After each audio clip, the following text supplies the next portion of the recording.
Hi mga kasawi, magandang gabi sa inyong lahat. Kamusta na po kayong lahat na may nasa mabuti kayong kalagayan at mag-iingat kayo palagi mga kasawi. Ito yung sender na ito, alam mo ba napukaw ako dito na ano yung attention ko sa kanya kanina nung binasa ko yung kanyang request. Alam niyo ba kung bakit mga kasawi? Parang nagkaroon ng kirot sa akin. Parang kahit na nagpapa-advise siya at gusto niyang itapik. Alam mo nasasaktan ako kasi sininya kanina lahat ng conversation ng kanyang asawa at yung kabit ng asawa niya. So, eto na mga kasawi, basahin na natin. Hello po, good day. Ask ko lang po, normal pa po ba na babae na may ka-chat na inaabot hanggang madaling araw kahit may asawa na po siya? Salamat. So, ayan, syempre mga kasawi, yun na yung sinasabi ko sa inyo kanina. Alam nyo ba, nung nabasa ko ito, na kumirot yung puso ko kasi syempre bilang lalaki, hands up ako sa kanya kasi nabasa ko yung conversation ng asawa niya tapos yung kabit ng asawa niya. Pero tingnan mo naman, nagre-request pa rin na okay lang ba? So ibig sabihin, hindi ko masabi kung okay lang ba? For me, syempre, is a no. Hindi pwede. Once na isang babae at isang lalaki ay mag-asawa na ito, kailangan kapag taken ka na, ay huwag ka nang mag-e-entertain ng ibang lalaki, mga kasawi. Syempre, alam mo naman sa sarili mo na may asawa ka na. May masasaktan kang anak, may masasaktan kang asawa, may masasaktan kang pamilya, at higit sa lahat ay mawawala yung reputasyon mo bilang babae kapag once nalalaman ng buong family mo na nagloko ka, mga kasawi. At syempre, kawawa naman yung ating sender.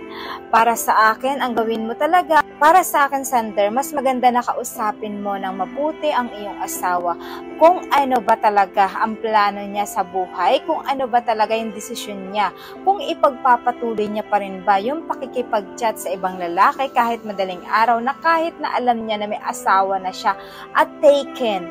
Kapipil ng asawa mo na baka dalaga pa siya. Yun yung alam niya, 'di ba?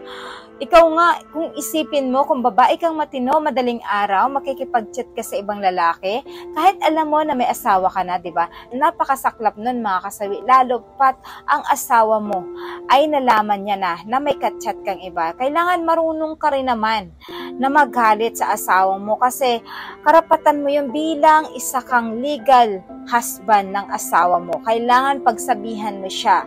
Or kung hindi mo naman talaga kaya na pigilan yung asawa mo, mas maganda na sabihin mo sa family niya ng asawa mo, sa nanay, tatay niya, kung meron man. Para at least yung nanay at tatay niya ay siya yung kakausap doon sa kanyang anak na bakit nito ginagawa, na kahit alam niya na may asawa siya is nag-chat pa rin ito sa lalaki. Para naman aware yung pamilya niya na ganito yung ginagawa ng kanilang anak na kahit may asawa ay nagluluko pa rin at nakikipag-chat pa rin sa ibang lalaki, mga kasawi. Mas maganda yon para at least magkaroon ng awareness ang magulang ng asawa mo. Para naman hindi ka mabaliktad, baka sabihin pa na ikaw ang nagluluko tapos gumanti lang yung asawa mo. Kaya ganon, mas magandang unahan mo na kaagad yung asawa mo. Ipaalam mo kaagad doon sa pamilya ng asawa mo para naman alam nila na ang anak nila ay nagluluko na, mga kasawi.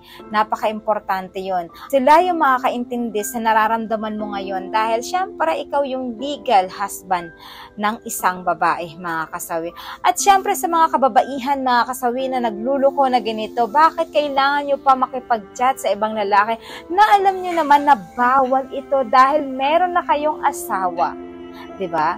Napakasakit isipin na bakit may mga babae pa rin na talagang nagluluko ito kumpara sa mga kalalakihan, di ba mga kasawi? Napakasako ay naiputan ng asawa mo sa ulo. Alam mo ba, napakadoble yung sakit nito, mga kasawi. Dahil syempre lalaki ka, yung ego ang nangunguna dito, mga kasawi. Pero hands up ako sa ating sender na ito dahil kasi kahit na nagluko yung asawa niya, ay nagagawa pa rin niya na kumalma sa gitna ng kanyang nararamdaman na sakit, mga kasawi, na sobra-sobra siyang niloloko ng kanyang asawa.